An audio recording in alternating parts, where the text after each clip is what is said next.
The Mannin Line with Andy Wint.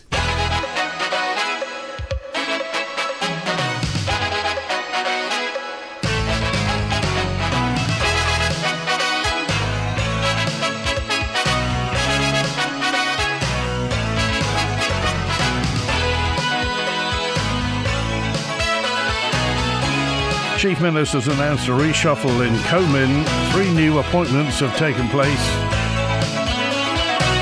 Douglas South MHK Claire Christian takes charge of health. Douglas North MHK David Ashford comes into the cabinet because Kate Lord-Brennan has stepped down. There's a change at Department for Infrastructure. Russian MHK Michelle Haywood is Infrastructure Minister. And Tim Crookall leaves infrastructure and has no portfolio, just becomes a roving minister, as it were. That's what's happened at the moment as we are on the downhill slope, really, to the election in 2 years' time. Andrew's first with us today. Now, hi, Andrew. Hi, good morning to you and everybody. On that very subject, please, Andy. Let's deal with the Ashford first, I think. He promised something once, didn't he? Did he deliver it? Rhetorically, no, I don't think he did. What are we talking about? The line-by-line rebuttal. So, how can anybody believe anything he promises, particularly now his new Comin colleagues? Difficult. And the second item, please, creating a minister without portfolio. Well done, Mr. Cannon. So where's the money coming from to pay for that salary? Because allegedly there isn't any. So why not spend the uplift on something that will actually be achievable within Manx Care or some other needy project? Well, the Chief Minister says there's lots of work to do, Andrew. Ridiculous. Absolutely ridiculous. The only work they should be doing is getting rid of the food bank, and that doesn't need a minister without portfolio. And so this is just endemic, symptomatic of the government that's spending other people's money with no thought. That's pretty much all I've got to say on this subject. Okay. Oh, no, we appreciate it, Andrew. Thanks for calling today. Thanks for being first on Mannin Line. This is so the Chief Minister's announced this reshuffle. So Kate Lord-Brennan has stepped down from Cabinet Office. Mr. Ashford is in the Cabinet Office. Obviously, Laurie Hooper left Health Department a wee while ago, and the Chief Minister has been doubling up with that. But Claire Christian from Douglas South has now got health, and Tim Crookall goes to no portfolio, and Russian MHK Michelle Haywood is now in infrastructure. So, let's face it, the two hot potatoes have been handed to Michelle Haywood in infrastructure and Claire Christian in health. Claire Christian will be tasked with sorting out the Manx Care overspend, and Michelle Haywood, well, where do you start in infrastructure? Here's the Chief Minister. Kate Lord-Brennan has resigned or stepped down from her role because she wants to focus on her constituency position, particularly with regards to the North and West Area Plan, which did draw her into conflict with her position as Cabinet Office Minister. And Tim Crookall is moving into the centre to help support me with some of my work over the next few months. And that means there were vacancies at the Cabinet Office, the Department for Infrastructure, and also, as you know, Health and Social Care. Claire Christian is the new Health and Social Care Minister, and we are strengthening that portfolio by also putting in David Ashford, who is currently a member there anyway, but will remain a member, as will Jane Paul Wilson, will join that team to really put in the maximum capacity, I suppose, from a council perspective to help overcome some of the problems that we're facing at the moment vis-a-vis the overspend, and also looking at how the governance and the mandate and the operating plan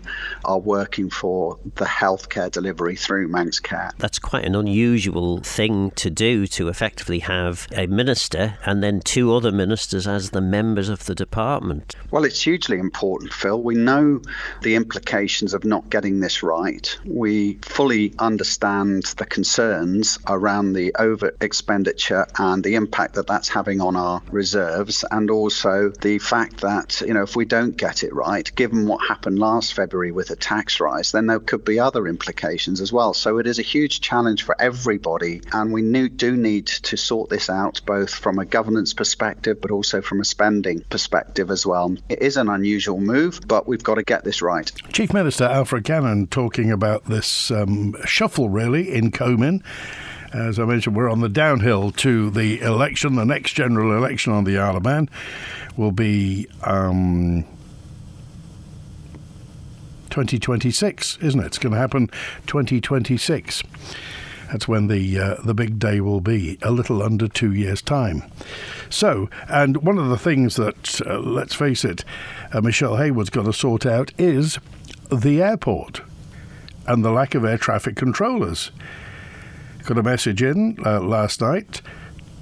2 flights which were due to take off at 8:20 weren't allowed to take off as air traffic controllers didn't work after 8:15. So what was the reason? It just seems to happen time and time again. And again, these are people it may be people from the Isle of Man who are going on holiday or on business to get there for Monday morning. As it is, they've only just taken off. It may be visitors who are heading back from the Isle of Man to get back on a Sunday evening to start their week in the UK. Excuses, well, really, they don't cut it, do they? In the 21st century. So, Kate Lord-Brennan stepping down as Cabinet Office Minister, Tim Crookall without portfolio, Claire Christian Health and Social Care, Michelle Haywood Infrastructure Minister, David Ashford Cabinet Office Minister, but David Ashford and Jane Paul Wilson will be political members at the DHSC. Tim Crookall's leaving his role as Minister at Infrastructure to take up this without portfolio position. Chief Minister Alfred Cannon explained why he thinks that Michelle Haywood, now remember this is Dr. Haywood, she was on Mannin Line. Do you remember she was on Mannin Line saying she was going to fill the potholes in Port St Mary with daffodils to draw the DOI's attention? Well, she is in charge of the DOI now. Daffodils on infrastructure. That road in Port St Mary is possibly one of the worst in the Isle of Man. So, well, this is Mr. Cannon on why he thinks Michelle Haywood is right for the job. Michelle's worked hard since she's been elected. She's done a number of roles in government, obviously most recently in Treasury, and has clearly expressed an interest through her work in her own constituency around infrastructure. So, there's an opportunity there, and Michelle has stepped up to the plate, and pleased to welcome her to the Council of Ministers. So it'll certainly be interesting. There'll be no more daffodil bulbs in potholes in Port St Mary then. Well, let's hope not. Let's hope we can get the potholes fixed, and I'm sure that amongst her many challenges in what is quite a demanding portfolio, the roads and highways will definitely be one of those. That's the Chief Minister on Michelle Haywood taking up the job. So, this ministerial reshuffle. Tim Crookall leaves DOI to become Minister without portfolio. So quite what, and we haven't had one before, what does Minister without portfolio mean? Here's Mr. Cannon. Well, I don't know when the last time specifically was that we had a minister without portfolio, but there's definitely a need to support me in the centre at the moment. We've got a lot going on, as everybody knows, with budgets, with the economy, with efficiency programmes that are about to be announced, with external relations, and of course, I have been heavily involved in the health and social care programme since Laurie Hooper stood down. So, there's quite a lot on my plate. Having Tim alongside me will mean that he'll be able to take on some responsibilities, look at some of the project work, maybe even cover for me and in some of the external relations work. So it will be good to have that, and also to have that additional voice of experience around the council table will be useful, given that we've got certainly 2 new ministers, but a bit of a sort of shake-up in terms of the council structure. So, yeah, I mean, the support is needed. There's a heavy workload on at the moment, and having his extra support there will, I'm sure, be of significant use to us as we push through some quite difficult issues. Well, without doubt, the Tim Crockall is an extremely experienced politician. As an MHK, then an MLC, back to being an MHK. He's been a minister, he's been on the back benches, he's done an awful lot. So you heard what Mr. Cannon says. He needs some help. Some help in the centre of the business, as it were. Some help in the centre of Comin. And that's Tim Crockall's job. 17 minutes past 12. Your thoughts on this, would you please? Let's go first of all to Stephen, who's with us. Hello, Stephen. Hello, Andy, and hello, listeners. It was interesting to hear the reshuffle, but I wondered, does anything ever get done? And I'll expand on this. On the 17th of July 2023, when the Chief Minister asked Chris Thomas to step down from his role as Minister of the Department of Infrastructure, it's reported on Manx Radio website, Alfred Cannon says it has been increasingly clear that the DOI, with a varying range of responsibilities, remains a difficult department to oversee and effectively lead, and, as I have made clear previously, is in need of reform. Whilst I am grateful for the work that Chris Thomas has undertaken to review some areas of operations, there are many matters that now need to be refreshed and reconsidered to determine a clarity of direction that will ensure the effective delivery of services in the future. It is now, therefore, my intention to assume in the short term ministerial responsibility for the department and initiate a more rapid reform process.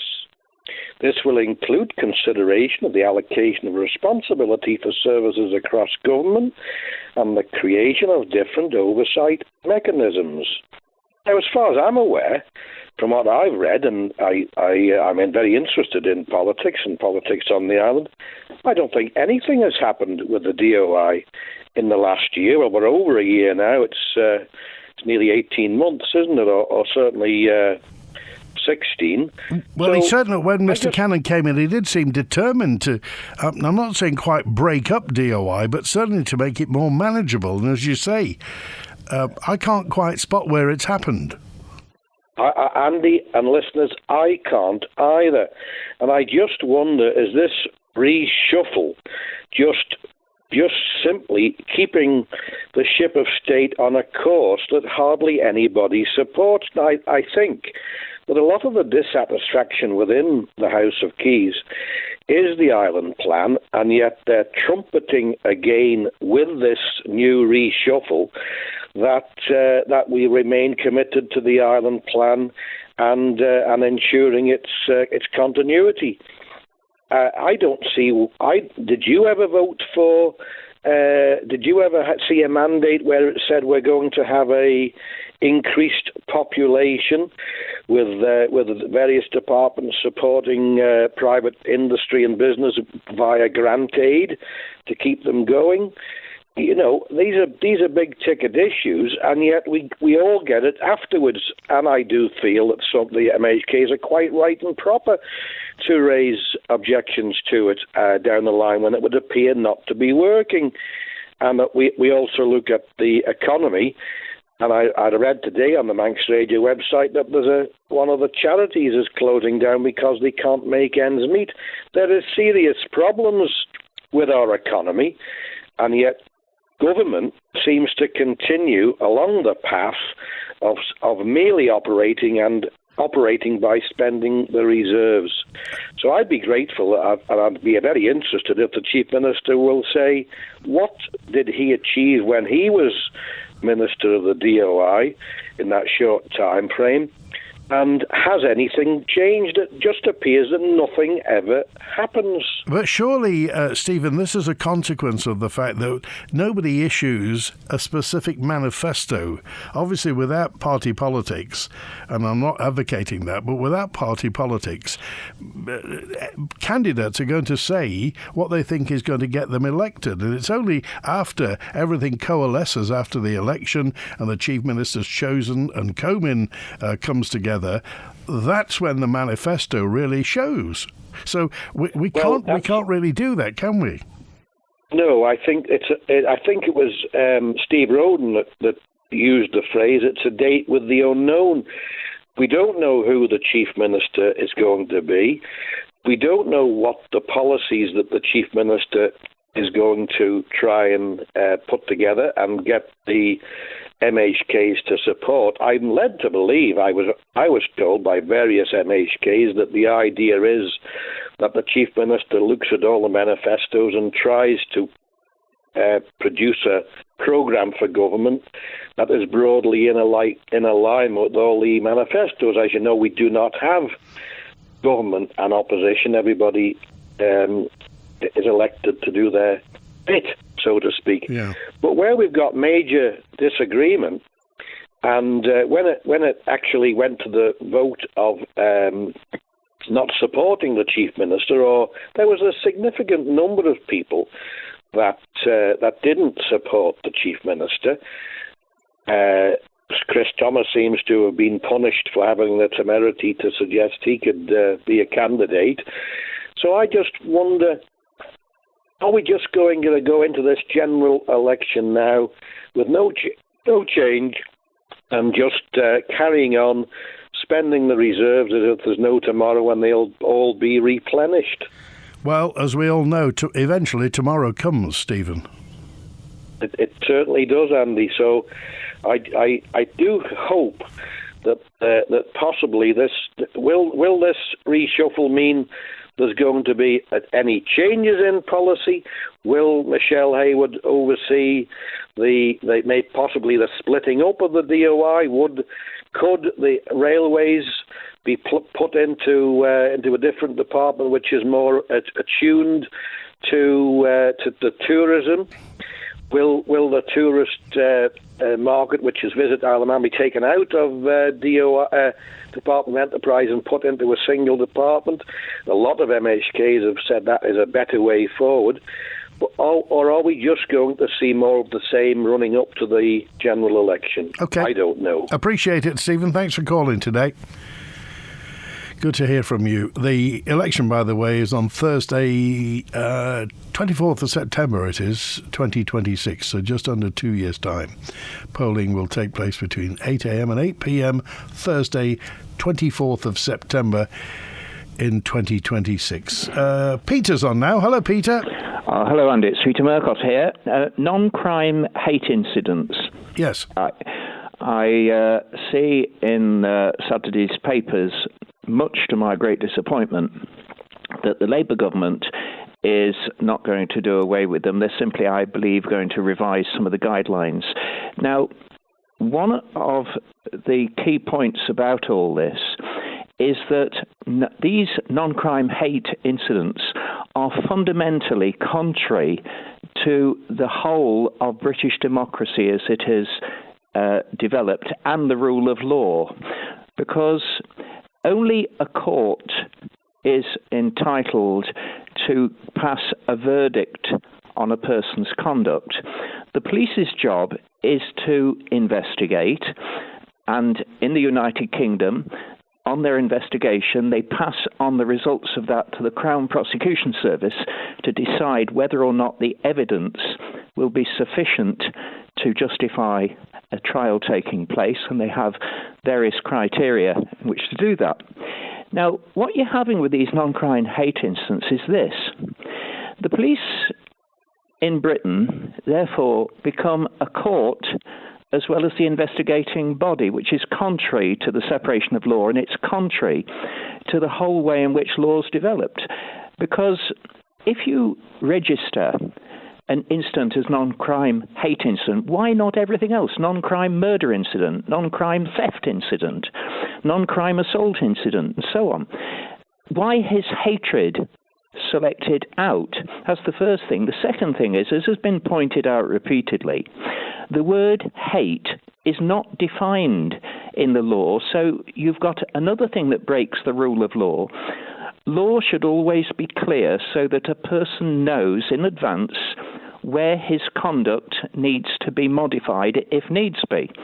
But hate is a very vague concept, and it's dangerously close to I don't wish to be offended incident. The third point is here, and nobody's picked up on this, in a sense you're importing into the English system the verdict of not proven, which is in the Scottish system. In a court in Scotland, they can give a verdict of guilty, not guilty, or not proven. However, at least in the Scottish system, that is a verdict by a court of law. Now, if, as these non-crime hate incidents seem to be, that the evidence does not justify or does not even start to come up to the level of whereby a prosecution would be held. In other words, in law, there hasn't been a hate crime, then you've really got the police then recording against somebody not proven, which of course has never been part of the English common law system.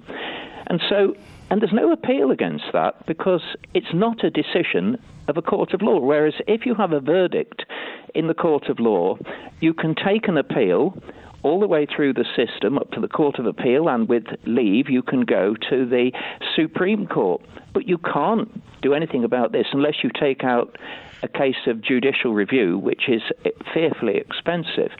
And so I'm very disappointed, given the fact that the Prime Minister of England was the Director of Public Prosecutions and would thoroughly understand the separation of powers and the way in which the court system works.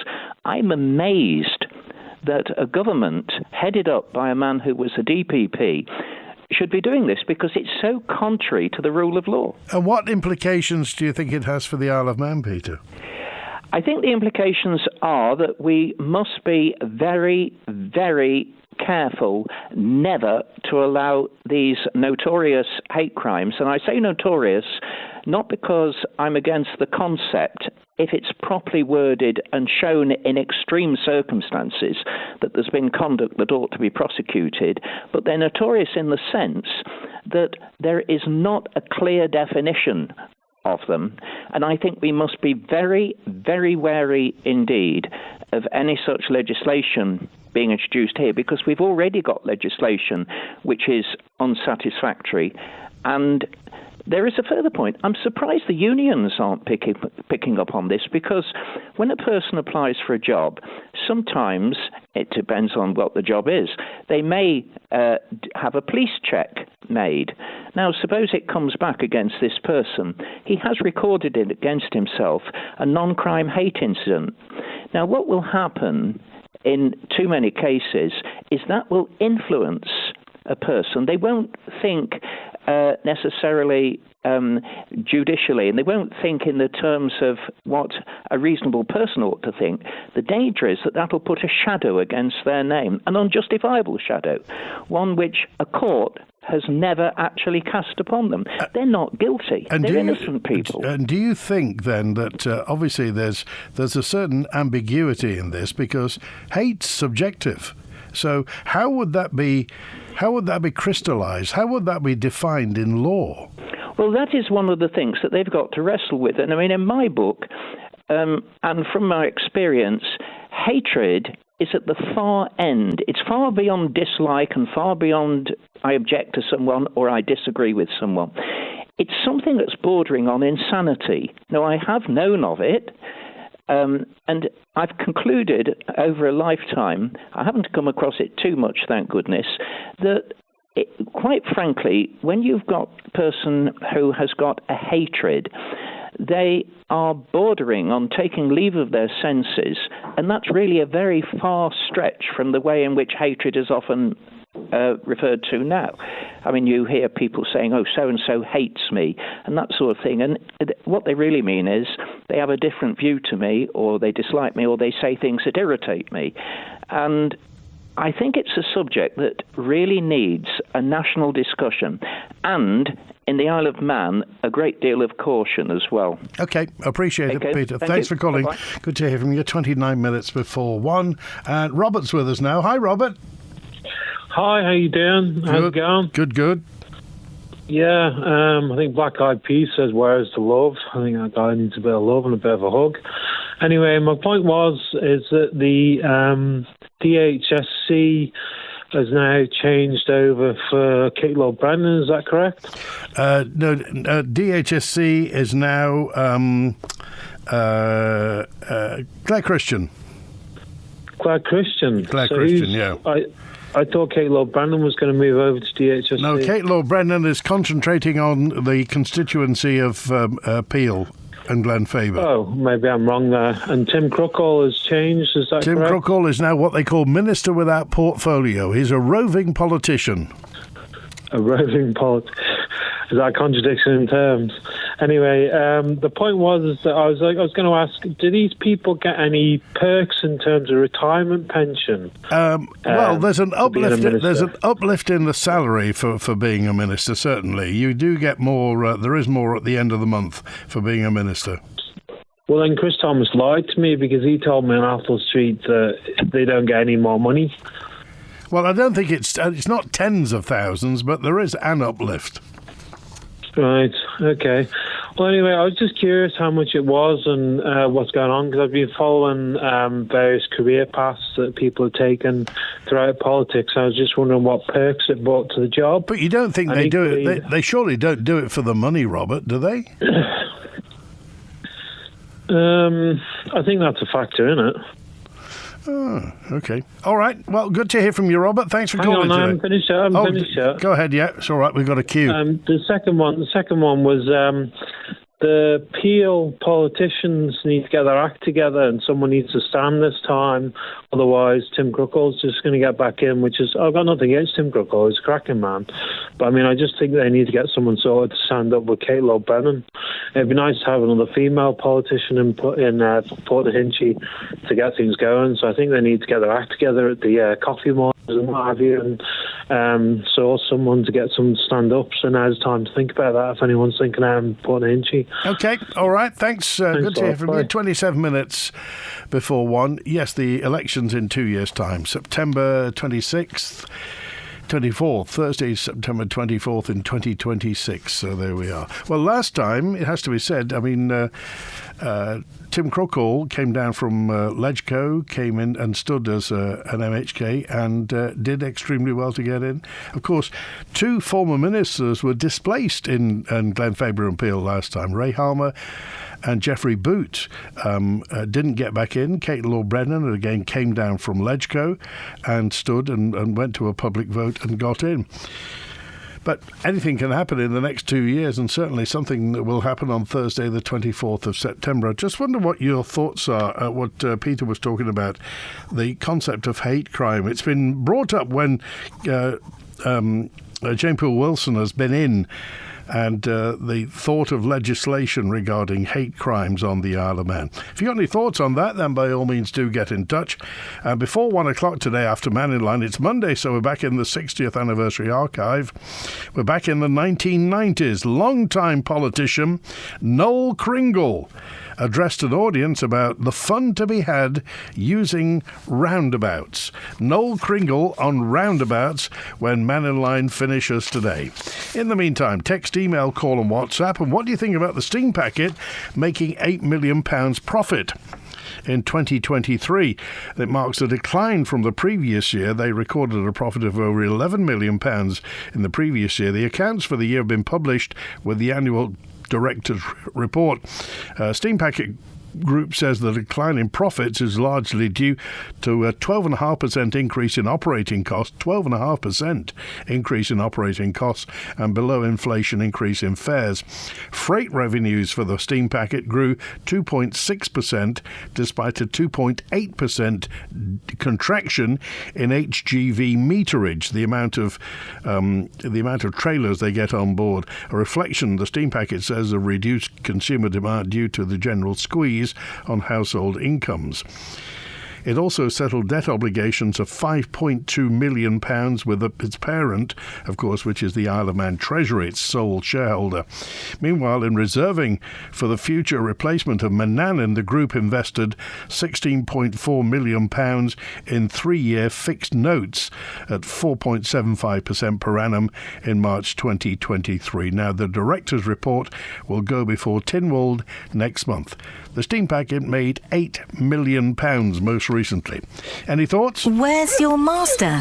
Well, he's gone to get some garden tools and compost from Northern Fuels and Country Supplies at the Old Derby Junk. Who knew they did such a great range of garden supplies, like bespoke sheds made to order, plus fencing supplies, tools and garden furniture, including tables and chairs. We might even get you a new doghouse. And later on, when I say ho ho ho, I'm not being jolly. That's the weeding plan. Transform your outdoors with Northern Fuels and Country Supplies. Call in or visit on Facebook.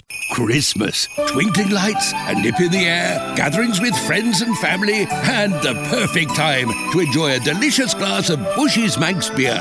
Available in all the island's finest establishments. And remember, Bush's is the only brewery supporting Manx farmers by using locally grown barley in our brews. So enjoy a Bush's this Christmas and take a taxi or bus home. Bush's, we wish you a Merry Christmas and a hoppy new beer.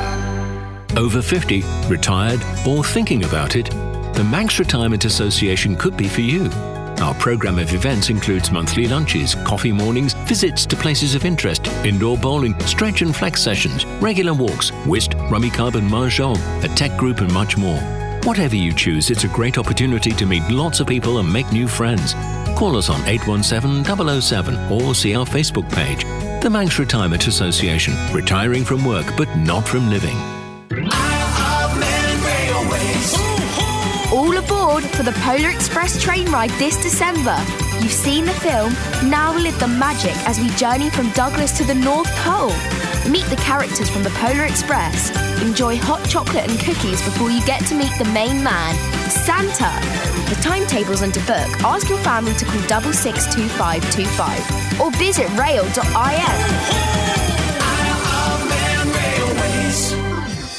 Getting withdrawal symptoms from last week's bumper Tynwald sitting? Well, this evening's agenda is just the answer. All the Tynwald highlights we couldn't squeeze into Sunday's perspective, including education, the post office, a bit more on the National Insurance Fund, and a few bonus questions thrown in too. That's all on agenda at 5:30 this evening on Manx Radio with me, Phil Gaughan. There are certainly some big issues being discussed at the moment by Tynwald members, but are they getting any closer to the answers?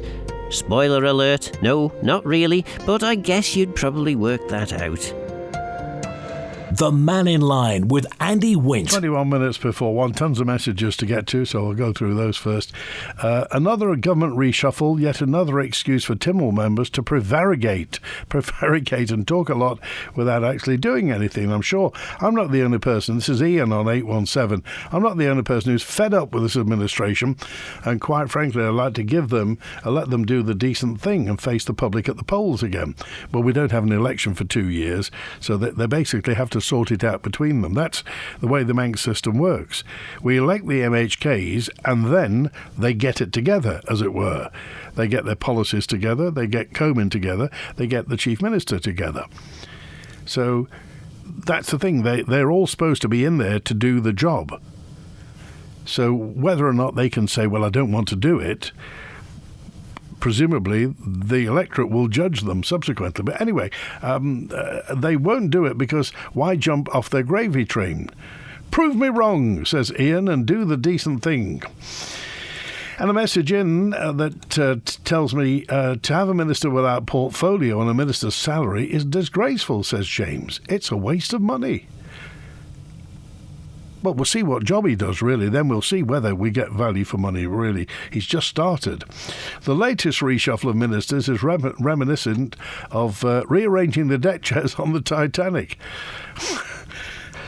Well, I don't know that it's an entirely inappropriate analogy, but not impressed at all, particularly with David Ashford's appointment, given the ransom report. That's MC on 440. Easy to criticise David Ashford, says James. The real people to blame behind the Rosalind ransom saga left government some time ago. In fairness, the Chief Minister doesn't have too many options, because obviously Laurie Hooper and Julie Edge blotted their copybook, while Messrs Glover and Morehouse criticise but contribute little. Well, certainly Mr Glover has said he doesn't want to be any part of the government, so he's presumably ruled himself out for any ministerial position. So do you think that's appropriate for an MHK to do that? Obviously, to get a public mandate, go into Keys and then say, well, I'm not going to take part in anything because I don't like the way it's being run.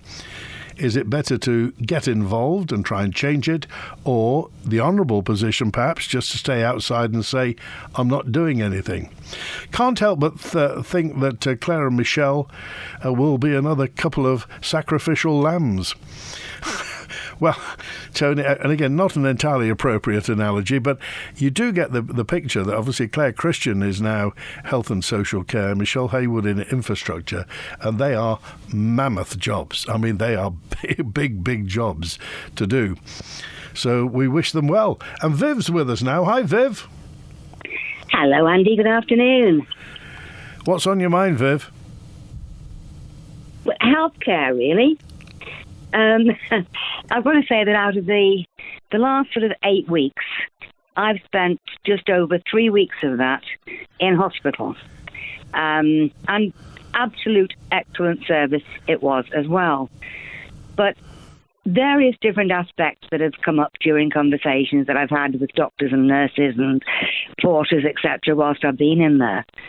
And I've just a little verse together, Andy. If I could read this to you. Oh, yes. Any light relief is more than welcome, Viv. Okay. Right. What's happening to our healthcare? Will we ever really know? If those that hold the purse strings should stay, or should they go? Are they really so incompetent to lose money as they do and blame it on the doctors and our lovely nurses too? Is it time to maybe ballot or investigate their ways of their decision-making and what makes up their days? Are we really overloaded with staff that we don't need, who haven't got a clue, it seems, of how to take the lead? Have they any sort of backbone, or are they happy to stay put and safeguard their surroundings? Or is it time to make that cut? The emphasis in all of this should be on that one word, care. But for many island residents, it simply isn't there. Our doctors and our nurses are almost on their knees, run ragged with the hours they work, yet always trying to please. Do the powers that be in admin fully comprehend their plight, or care about just what they face as they work day and night? Are they prepared to work the hours for the pay that these guys get? Of course they're not. They're 9 to 5, and in that routine they're set. There are ways to save us money, keep to budgets that are there, make decisions that are difficult, and take advice when it is there. Let's investigate the workings and mindsets of those in power, and maybe, yes, just maybe, obliterate the ivory tower. And I've just gone on to say, are there any members of our government strong enough to look for and action the necessary changes to keep our health service alive? If they don't, it's going to die and get worse. Did you write all that when you were on the bed in hospital? Yes, part of it, and I sort of finished it off when I came home. That's great, Viv. That's fantastic. Well, it's just the way I felt after, as I say, just hearing some of the stories from the doctors and the nurses themselves. And also various other aspects that you read in the papers and hear, obviously, on the news items. And that's interesting because we never really hear. Now, I think Manx Care don't let them speak in public and what have you. So it's only when you go into hospital or into the GPs that you actually hear what the situation is on the inside. And, it is. And as you say, the service is fantastic when you get it, but it's just it's getting there, isn't it? It is, exactly. I mean, fortunately or unfortunately, these weeks while I've been in hospital, it's been an ambulance job, so it's been in, straight away. I haven't had a problem as far as that's concerned, and the service there is absolutely excellent. And I mean, I've just spent the last 7 or 8 days on the coronary care unit, and again, absolutely exemplary service and care. But, the poor girls and lasses and lads that work there, they're not appreciated, or they don't appear to be appreciated. And it's heartbreaking to hear some of the stories that, they can relay. Anyway, you yourself, how are you doing? Listen, I keep on saying, Andy, it's only the good that die young. Oh, right. Okay. And I've been a bad what's it, so I'm going to be around for a hell of a long more time yet. Well, there's nothing faintly ethereal about you, Viv, so I'm sure that's true. Thanks for being with us today. No problem at all, my darling. Good to hear from you. It's 13 minutes before 1 on Manx Radio. If Mr. Cruckle, I'm getting all sorts of messages now. If Mr. Cruckle is having to support Mr. Cameron, it suggests that the chief officer's not up to the job of implementing their policies. So what is going to happen? We're cooking with sunshine, cholera. We're washing with sunshine, cholera. We're heating with sunshine, cholera. The future looks good. With solar panels, battery storage and domestic wind turbines from Era Electrical, you can slash your electricity bills and recoup your investment in as little as 7 years. Call now to find out more. 676 544. Future looks good. Spectrum Windows. If your house needs a new look and your windows let in rain, keep those cold breezes out and make it look like new again. Spectrum Windows, Spectrum Windows. Quality through and through. Great work guaranteed to you. Spectrum Windows, Spectrum Windows.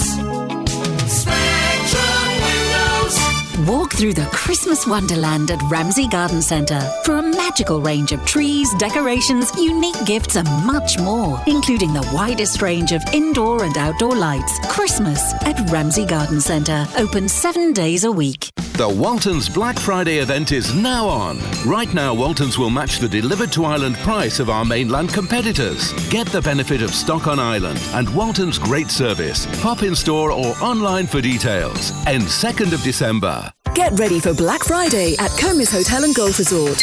On the 29th of November from 4 to 9 p.m, everyone's invited to take advantage of our Black Friday offers, only available in person at Comis, including an extra £50 when you buy a £200 voucher to spend on overnight stays, dining, golfing or spa treatments. T's and C's apply. Plus lots of other exclusive offers only available in person on the night. For details, visit comishotel.com. For perfect Christmas gifting opportunities, come to Comis Hotel and Golf Resort on the 29th November. This Christmas, we're spreading festive cheer and championing local businesses by encouraging you to shop local. Here at Manx Radio, we're teaming up with Love Manx, who are running a Shop Local Christmas campaign to give you the chance to win a £100 voucher to spend at any independent local business. To win, text us now on 166 177 and tell us your favourite local business or producer and what festive goodies are catching your eye this year. And we'll announce the winner on this week's Feel Good Friday from 3 o'clock. Think local first this Christmas with Love Manx and your nation station, Manx Radio. The Mannin Line with Andy Wint. Bill's on now. Hi, Bill. Hello.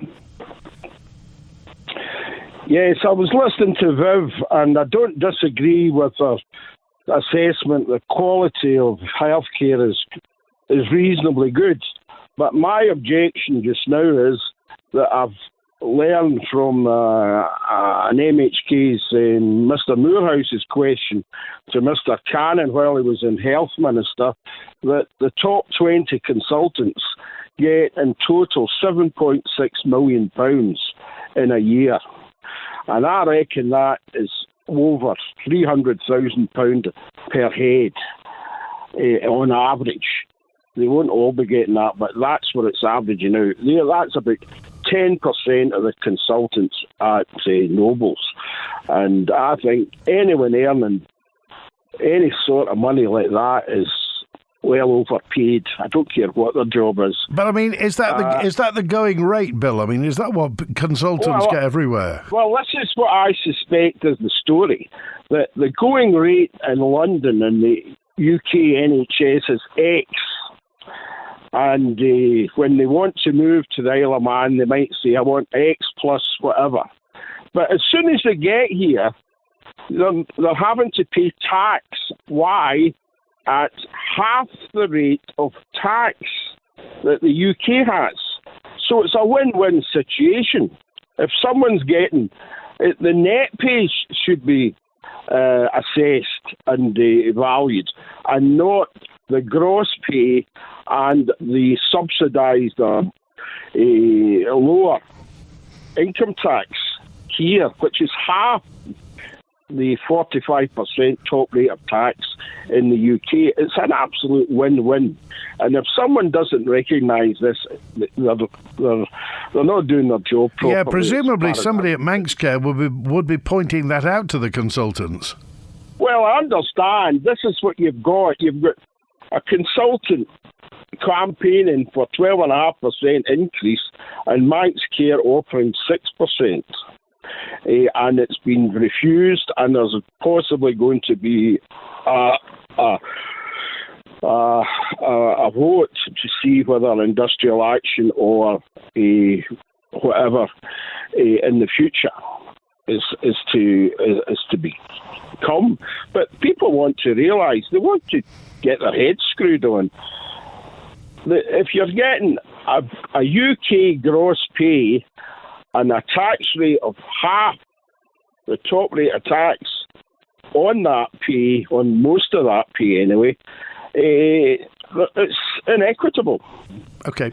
That's my put that very strongly. And this includes similar jobs in the civil service as well. Someone's getting £500,000. And I don't think that's equitable at all. There's no job worth that, to my mind. I don't care what we say. I mean, we're all here in the Isle of Man trying to do our business, and so I think people are very privileged to be getting UK gross pay and paying tax at 22% on all of it. Okay, all right. Appreciate it, Bill. Thanks for calling today. Thanks.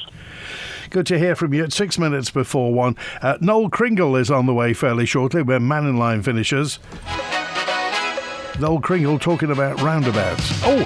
Thank you, Peter. Regarding the flight cancellations at Ronaldsway, why on earth does such an important airport close at 8:15? I'd love to know how many passengers were involved in not being able to leave. Well, it was the Gatwick flight last night. Poor EasyJet passengers actually boarded, then disembarked. It's a terrible situation, and I wonder if Mrs. Haywood will now sort out this damaging issue. Well, that will be in the in-trade, to say the least, won't it, Peter? I think by now those EasyJet flights will have gone. In fact, there were 2 went, I think, within 10 minutes. Regarding the ATC restrictions, they're published in advance, and the airlines know if they schedule the flights to coincide with a notified closure, who's at fault? There are only 8 qualified controllers, and there should be 16. We're at 50% strength. That's it. Thanks to Chris on the phone. WINT. 60 years serving you as the nation station. This is Manx Radio. Now, there was a time when one of the favourite subjects for a good old grumble was the roundabout. In recent years, the roundabouts on Douglas Promenade have excited strong language. But in decades past, it was its more usual cousin that got them going, and it became a subject for the organisers of the gatherings round the island to use. Here is the late Noel Cringle, former president of Tynwald, being given the subject. Roundabouts are great fun. Mr. Chairman, ladies and gentlemen, roundabouts are great fun. Now, it depends what a roundabout is. David North has been trying for 2 years to find out exactly the right colour, shape and size of a roundabout. If you remember, he started off at the Quarter Bridge and Dot wrote a poem all about those lovely roundabouts at the Quarter Bridge. It extended all round the Isle of Man till we got to the Braid. Now, at the Braid, we built the perfect roundabout. Do you realise that it's almost circle? It's almost roundabout. And then we went down to the airport. Now, at the airport, we built a roundabout on a slope. And as you go along the road, you're on a 45-degree angle. Do you realise at the airport now we have a roundabout, the third roundabout at the airport, and we actually now have to go round that roundabout, around and around the wrong way. Yes. We're really going round the roundabout the wrong way. And Mr. North told me tonight, quite specifically, whispered in my ear, that in fact they had 50% less lights to erect around this one. So roundabouts are fun.